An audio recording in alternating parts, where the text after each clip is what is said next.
So hey everyone, welcome back. I am Abhishek Gaurav from IIT BHU.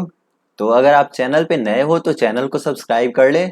और अभी हम start करने वाले इम्प्रूव योर वोकेबुलरी का सेशन 2 होगा और इसमें हम वर्ड पावर मेड इजी के सेशन 2 को डिस्कस करेंगे। तो बिना टाइम वेस्ट किए स्टार्ट करते हैं।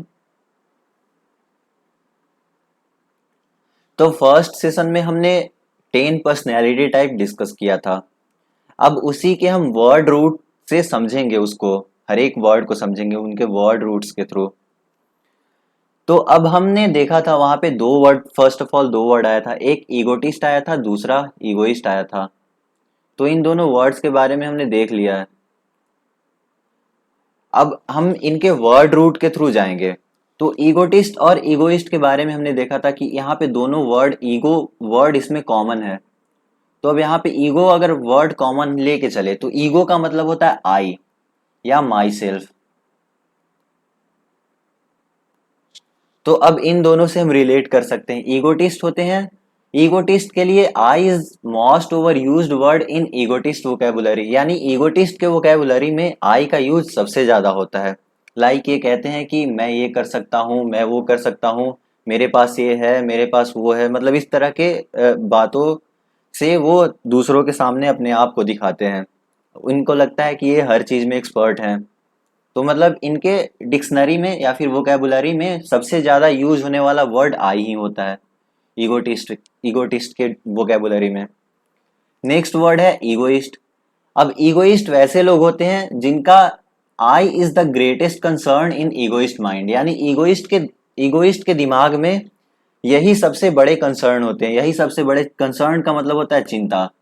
तो ये अपने खुद के बारे में ही चिंता करते हैं, खुद के बारे में ही सोचते हैं। यानी किसी भी काम को करने से पहले ये देखते हैं कि उसमें मेरा क्या फायदा है। यानी ये सेल्फिश पीपल होते हैं। अब नेक्स्ट हम इसमें दो वर्ड और ऐड होगा ईगो से रिलेटेड, एक होगा ईगोसेंट्रिक और एक ईगोमेनियक। तो अब अगर हम ईगोसेंट्रिक की बात करें तो ईगोसेंट्रिक दो वर्ड से मिलकर बना, एक ईगो और दूसरा सेंट्रिक। तो जैसा कि आप वर्ड से समझ सकते हो, ईगो का मतलब तो वही सेल्फ या माई हो गया, सॉरी आई या माई सेल्फ हुआ। और सेंट्रिक का मतलब हुआ, इसके कहने का अर्थ यह हुआ कि ये जो ईगो सेंट्रिक लोग होते हैं वो खुद को यूनिवर्स के सेंटर को, मतलब खुद को यूनिवर्स के सेंटर मानते हैं। उन्हें लगता है कि वही यूनिवर्स के सेंटर हैं और उनके ही आसपास इर्द गिर्द सब कुछ घूम रहा है। यानी वही सब कुछ कर रहे हैं, एक तरह से कह सकते हैं। तो ये होते हैं ईगोइस्ट की एक्सट्रीम फॉर्म। यानी ये इनसे भी ज्यादा बड़ा सेल्फिश हो जाते हैं। ये बहुत बड़े सेल्फिश होते हैं। तो कहने का मतलब यही हुआ कि ये अपना फायदा देखेंगे, किसी भी तरह से, किसी भी तरह से इनका फायदा ही हो, बाकी किसी से कोई मतलब नहीं है। उनका फायदा हो या नाफा हो या घाटा हो, कुछ भी हो, उनसे कोई फायदा मतलब फर्क नहीं पड़ता इनको। ईगोसेंट्रिक जो होंगे वो सिर्फ अपना फायदा देखेंगे और ये अपने आप को यूनिवर्स के सेंटर अज्यूम करते हैं, मानते हैं। उन्हें लगता है कि इनके कारण ही सब कुछ हो रहा है, सब कुछ चल रहा है। तो ये होते हैं ईगोसेंट्रिक। अब इन सब से, यानी ईगोइस्ट से भी सबसे बड़ा जो वर्स्ट फॉर्म है वो होता है ईगोमैनियक। अब ईगोमैनियक में आप दो वर्ड देख रहे होगे, एक ईगो हो गया और दूसरा मैनियक। तो इस मेनिया का मतलब होता है पागलपन या फिर पागल कह सकते हैं एक तरह से। तो ये ईगोमैनियक जो होते हैं वो मतलब इतना ज्यादा ईगोइज्म इनमें होता है। यानी they carry egoism to such an extent that their needs, यानी उनका जो भी नीड्स होता है, उनका डिजायर जो भी होता है और उनका इंटरेस्ट उनके लिए मॉर्बिड ऑब्सेशन बन जाता है। मॉर्बिड मतलब होता है एक तरह का रोगी वाला हालत, मतलब, और ऑब्सेशन मतलब होता है जुनून। तो ये मतलब इतने ज्यादा ऑब्सेस्ड हो जाते हैं अपने आप को लेके कि हर चीज में अपना ही फायदा देखते हैं, दूसरा मरे या जिए इससे कोई फर्क नहीं पड़ेगा इनको।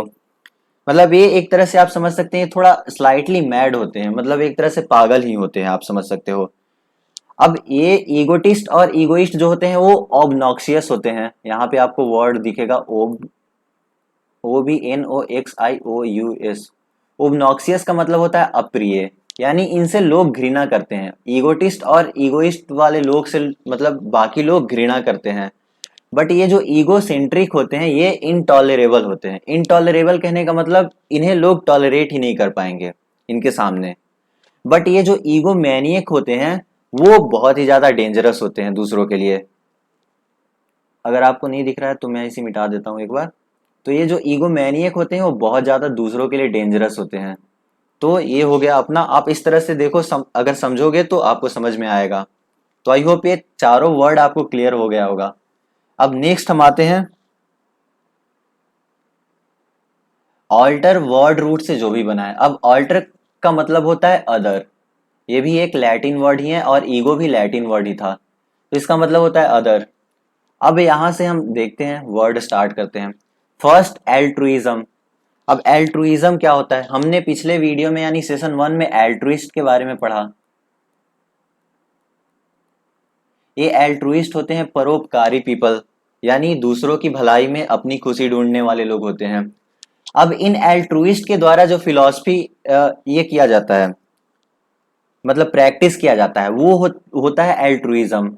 यानी अब इनके द्वारा परोपकारी लोगों का सिद्धांत को हम एल्ट्रुइज्म कहते हैं। परोपकारी लोगों का सिद्धांत क्या होगा कि दूसरों की भलाई के लिए जीना, दूसरों की मदद करना, दूसरों की खुशी में खुश होना। तो ये जो उनका सिद्धांत होता है उसे हम एल्ट्रुइज्म कहते हैं। The philosophy practised by altruist. तो एल्ट्रुइस्ट के द्वारा द्वारा जो भी फिलॉसफी प्रैक्टिस किया जाता है उसे एल्ट्रुइज्म कहते हैं। अब नेक्स्ट वर्ड है एल्ट्रुइस्टिक।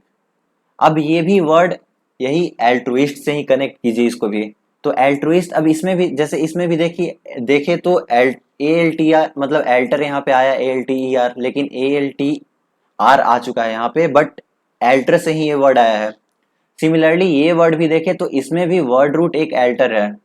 अब एल्ट्रुइस्टिक क्या होगा, actions look towards the benefit of others, यानी दूसरों की भलाई के लिए जो भी काम किया गया हो उसे हम एल्ट्रुइस्टिक वर्क कहेंगे। लाइक अगर कोई किसी की हेल्प करता है तो हम बोलेंगे कि उसने बहुत बहुत ही बड़ा अच्छा काम किया है, बट उसको हम ऐसे भी बोल सकते हैं कि वो बहुत ही अच्छा, मतलब बहुत ही एल्ट्रुइस्टिक काम किया है, एक तरह से ये भी बोल सकते हैं। तो एल्ट्रुइस्टिक का मतलब हो गया कि वैसे एक्शन या काम जो दूसरों के बेनिफिट के लिए किया गया हो, दूसरों के भलाई के लिए किया गया हो। तो इस तरह से ए एल्ट्रुइस्टिक हो जाएगा। तो इन दो वर्ड्स के बारे में हमने देख लिया। अब नेक्स्ट आते हैं अल्टरनेट। अब अल्टरनेट में भी यहाँ पे अल्टर आया है। अल्टर का मतलब होता है अदर, तो इसमें भी अदर का कुछ ना कुछ रोल होगा ही। अब इसमें क्या होगा, you skip one and take the other. Alternate का मतलब होगा कि आप एक चीज को स्किप कर रहे हो और दूसरे को ले रहे हो।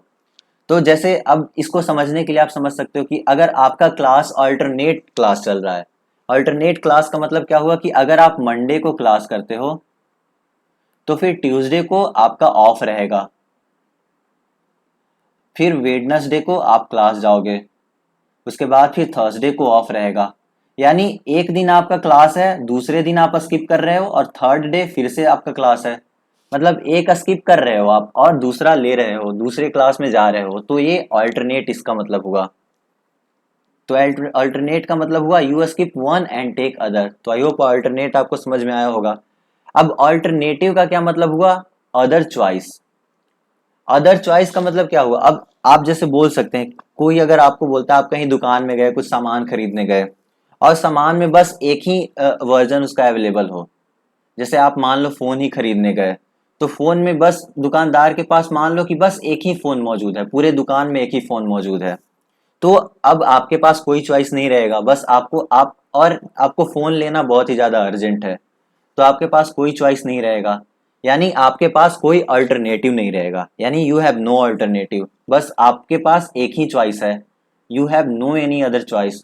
तो इस तरह से अल्टरनेटिव का मतलब हुआ अदर चॉइस।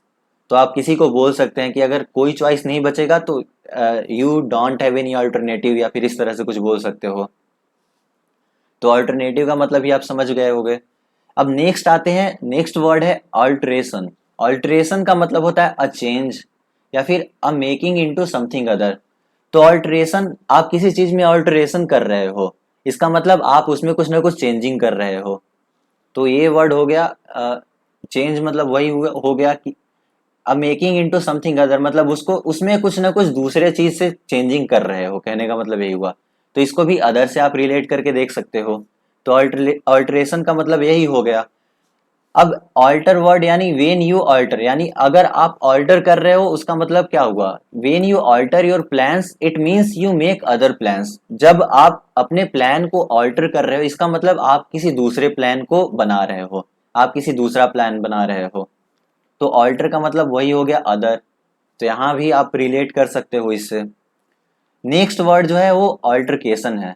इसमें भी ऑल्टरकेशन में यहाँ पे भी ऑल्टर आया है, ऑल्टर का मतलब अदर हो गया। लेकिन अब इसमें होता क्या, ऑल्टरकेशन मतलब होता है एक वर्बल डिस्प्यूट। वर्बल डिस्प्यूट मतलब बातचीत में जो हम लोग झगड़ा करते हैं वो वर्बल डिस्प्यूट। और वर्बल डिस्प्यूट कहने का मतलब वही हुआ, ए फाइट विथ वर्ड्स, यानी वर्ड से जो फाइट होता है, मतलब बोल के जो हम लोग झगड़ा नहीं करते हैं, तो वो हो गया वर्बल डिस्प्यूट। अब ये इतना ज्यादा मतलब अल्टरकेशन जो होता है इसमें सेंटीमेंट इतना हीट हो जाता है कि लोग गालियां बकने तक में आ जाते हैं।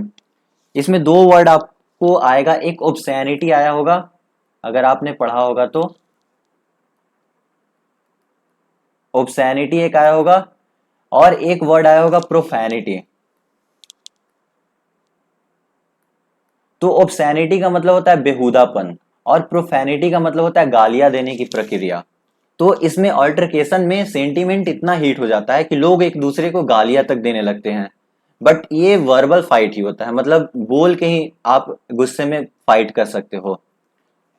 झगड़ा मतलब वैसा नहीं होता है कि हाथापाई पे आ गए, मतलब वर्बल फाइट होता है, वर्ड से फाइट करते हो आप, गालियां दे सकते हो या फिर कुछ और, बेहूदेपन तक को लोग आ जाते हैं इसमें।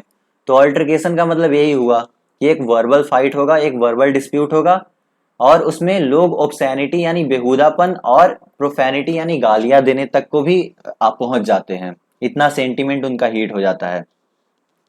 तो ये हो गया अल्टरकेशन। नेक्स्ट जो वर्ड है वो है ऑल्टर ईगो। अब ऑल्टर ईगो का मतलब क्या हुआ, ऑल्टर मतलब तो अदर, यहाँ तो हम समझ रहे हैं ऑल्टर यही लैटिन वर्ड, इसका मीनिंग होता है अदर। और ईगो का मतलब सेल्फ होता है, यानी सेल्फ मतलब आई। तो अब इसका मतलब क्या हो गया, आपका अदर सेल्फ। अब अदर सेल्फ कौन होगा, अदर सेल्फ आपका कोई वैसा दोस्त हो सकता है जो लाइक योर मिरर इमेज, मतलब आपके मिरर इमेज की तरह हो, यानी आप एक दूसरे के मिरर इमेज की तरह हो। आप सेम चीज करते हो, डू द सेम थिंग्स। फिर थिंक अलाइक मतलब एक दूसरे के जैसा, एक ही जैसा सोचते हो। रिएक्ट सिमिलरली मतलब हर एक सिचुएशन में, जो भी अगर सेम सिचुएशन हो तो सेम सिचुएशन में सिमिलरली ही रिएक्ट करते हो। तो ये हो जाएंगे ऑल्टर ईगो, यानी आप एक दूसरे के मिरर इमेज हो, आप एक दूसरे के ऑल्टर ईगो हो कह सकते हो। तो वैसे दोस्त जो सेम ही चीज करते हैं, मतलब एक जैसा काम कर रहे हो, तो वैसे दोस्त को आप बोलोगे योर अदर सेल्फ यानी योर अदर आई। तो वो हो जाएंगे ऑल्टर ईगो। ऑल्टर ईगो का मतलब यही हुआ कि आपके जैसा ही सिमिलरली, मतलब सेम ही थिंक कर, सेम ही चीजों को करने वाले, सेम ही तरह के सोच रखने वाले, फिर सेम ही तरह के हर एक सिचुएशन, अगर सेम सिचुएशन हो तो वहां पे रिएक्ट भी सिमिलरली सेम ही तरह से करेंगे, तो वो हो जाएंगे आपके अल्टर ईगो। तो आई होप आपको ये सारे वर्ड समझ में आए होंगे। बस इतना ही वर्ड्स था सेशन 2 में। अब नेक्स्ट सेशन, थर्ड सेशन में हम आगे बढ़ेंगे, आगे देखेंगे उसके बारे में। तो तब तक के लिए आप हंसते रहें, मुस्कुराते रहें, और वीडियो अगर अच्छा लगा हो तो वीडियो को लाइक कर लें और चैनल को भी सब्सक्राइब कर लें। Thanks for watching.